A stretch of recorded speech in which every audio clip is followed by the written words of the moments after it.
Hey gang, so today, again, it's Review Wednesday, and we're going to take a look at 3 battery-powered pumps today.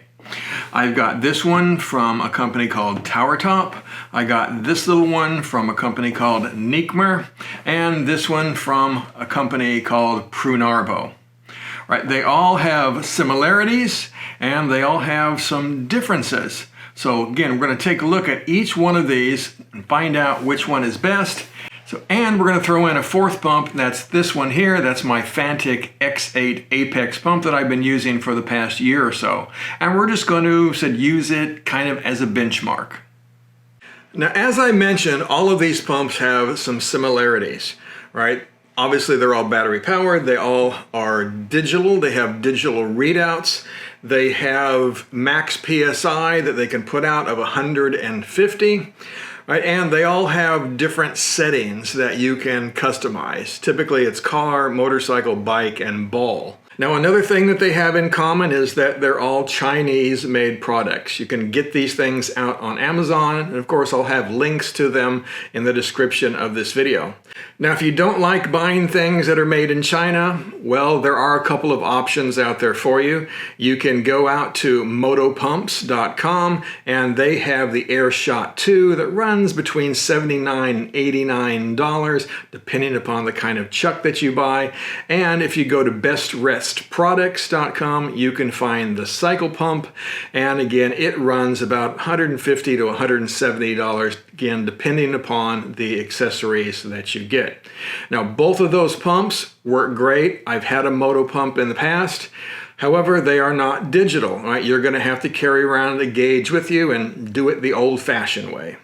So taking a look at the TowerTop air compressor first, inside the box comes the pump, the air hose with one of those compression-style chucks, and then also there's a nice carrying bag, a USB-C cable to charge it up, and of course some accessory adapters for various applications. As with all of these pumps, the TowerTop comes with an LED light that can be used as an SOS flashing system, and it can also be used as a power bank. Now, what is going to be different is the battery size on each of these pumps. The TowerTop here, which is very similar to my Fantic X8 pump, right, it has a 7800 milliamp battery in it, and they claim about 40 minutes of runtime. So it also operates in a very similar manner to my Fantic, right? You simply push this on, right, and then it all lights up. And then you can scroll through your different modes that you have here using the button on the left, the little circle. And you can see there's car, motorcycle, bicycle, and then a ball. Again, same thing that is on the Fantic. So we're going to set it to motorcycle, and then I'm going to want to put 42 pounds in my rear tire on my bike. So I can set it to 42 pounds, and then when we fill up the tire, well, it'll stop at 48 pounds for me without me having to worry about it. The Neakmher tire inflator, well, it comes with the pump, the hose, again with that pressure type fitting, and also this comes now with a cigarette lighter adapter for your car, as well as those little adapter accessories for balls and other assorted items. Now, the Neakmher pump, it operates in a similar manner, but the buttons are over on the side here. So we're going to power this up by pressing the power button, and again, you see it light up just like that. Now, again, the same kind of a thing. We have different modes that you can scroll through, again, using that circle button. And as I push it here, you can see it scroll through the different modes. So again, we'll stick it in motorcycle mode. Not that it really matters. You can put it in car mode too, and it'll work just about the same. All right, and then what I'm going to do is I'm going to set the pressure that I want by hitting the X button. And again, I put it to 42 pounds.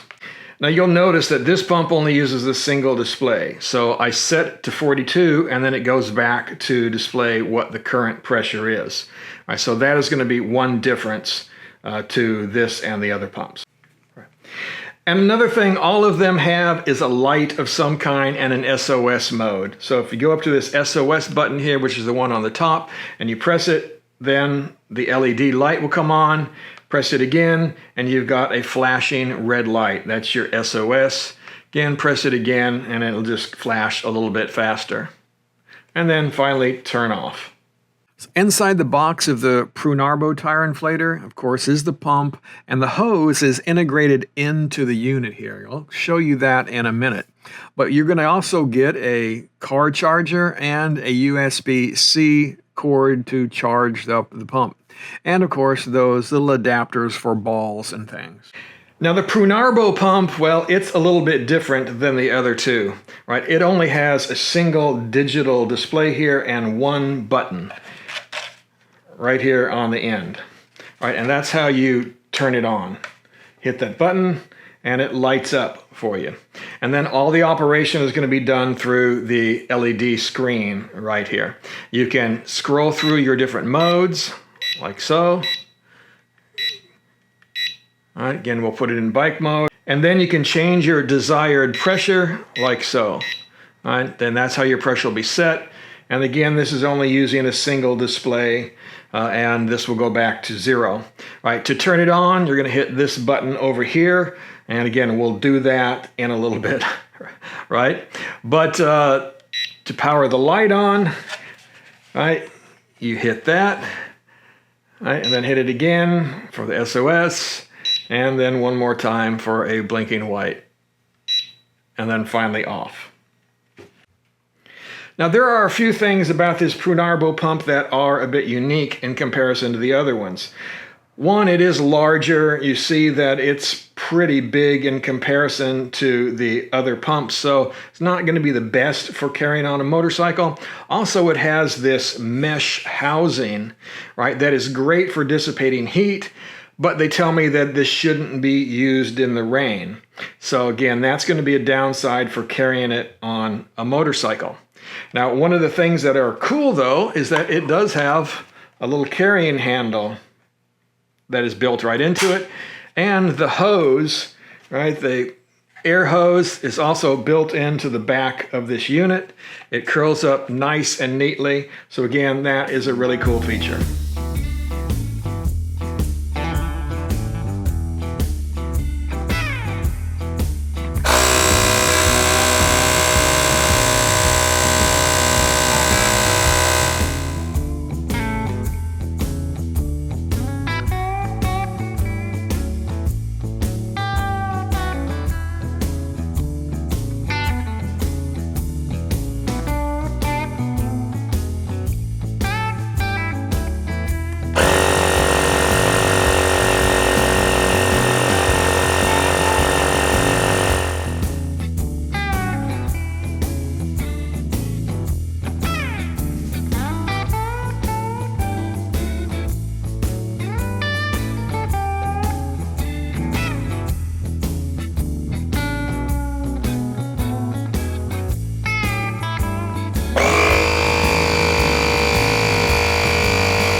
All right, so now that we have had a chance to test all of these pumps, let's go through each one of them and talk about some pros and cons.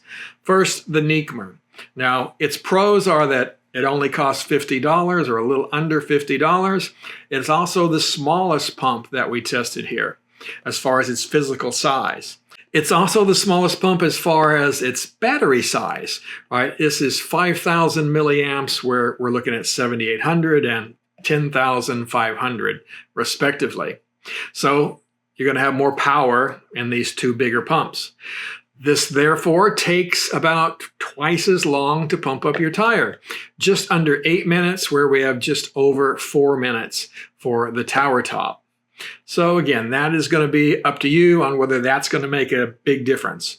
If you've already had to, patch your tire, is sitting there for an extra 4 minutes to fill it up a big deal? Again, that's your choice. So next we have the tower top pump. Again, it performed quite well at filling that tire up at just over 4 minutes. The only drawback that I really had with it is that the little mechanism down here is a little bit finicky, right? If you're touching more than one button at a time, well, it doesn't like to work all that well. So you have to be really precise on what you are pushing. Other than that, like I said, the pump performed very well. It is the most expensive at $129 retail. However, if you go out to Amazon, you'll find that they usually have a coupon. I think as we're talking right now, there's $30 off on it. So it's going to get you down to right around $100. So, and that of course leaves us with this big old boy right here, the Prunarbo. Now, it is obviously the best of these pumps for filling up your tire fast, just over 2 minutes to get that tire inflated to 42 pounds. Of course, it has 2 cylinders in it, so it makes sense that it would pump twice as fast. It is, however, much larger than these other pumps. All right, so it's going to be tough to carry on a motorcycle. I think that is its biggest drawback. It also has this mesh housing on it that is great for dissipating heat, but you don't want to use it really if you have to expose it to a lot of rain. Using it for a few minutes, to check your tire pressure, that's one thing, but, being out there for several minutes, pumping your tires up, well, that could damage the pump. So again, that's another downside to using it on a motorcycle. On the other hand, this would be a great pump to use around the shop. So, and that's probably what I'm going to use it for. I'm going to keep this pump and I am going to charge it up and then take it out to my shed so that I can pump up things like my lawn tractor, my wheelbarrow, my snowblower. I can use it for all of those things. And being that it has a cord, the hose that is built right into it, and it also has a carrying handle on it, again, that'll make it really nice and easy to use. I could also put this in my truck, right? Because, I have more space there. So it might be good to do that if I'm going on a truck trip or something. So along with the size of this thing, the only other issue that I did have with it is that because this has a really large cylinder in it, 2 of them to be exact, and also it has a long hose that's on it, a lot of air gets held in those. So there's a discrepancy between the pump, what it reads, and what you actually get in the tire. I usually found that was between 1 and 2 pounds. Right? It varied every time that I tried it. Right? I also found that I'm better off using manual mode than I am trying to use one of their other modes, which, to be honest with you, I like it that way anyway. I do that on my Fantic pump because I've got 36 pounds that I put in the front and 42 that I put in the back, so I just run it on manual mode and change it as I need it. Well, I would do the same thing with this pump. And you just have to account for, again, that 1 or 2 pounds that you're going to lose in that hose, and also from taking the hose off, because there was a little air lost in that. So if you understand that, then I think this can be a nice pump, like I said, around the shop. As always, you should do your own research on these pumps or any of them out there. There are a lot of them that you can find on Amazon. Right? A pump like this is probably going to last you 3 to 5 years before the battery goes bad or the internal mechanisms, the cylinders and so forth, go bad as well, and they stop being able to get the pressure up. But that's true also of mechanical pumps, right? The one that I had previously from Moto Pumps lasted me 5-6 years, and then it stopped being able to get my tires up over 40 pounds. So that's where I went to something else. So again, do your own research, take a look at what's out there, all right, and then you make your own decision. All right, guys, ride safe.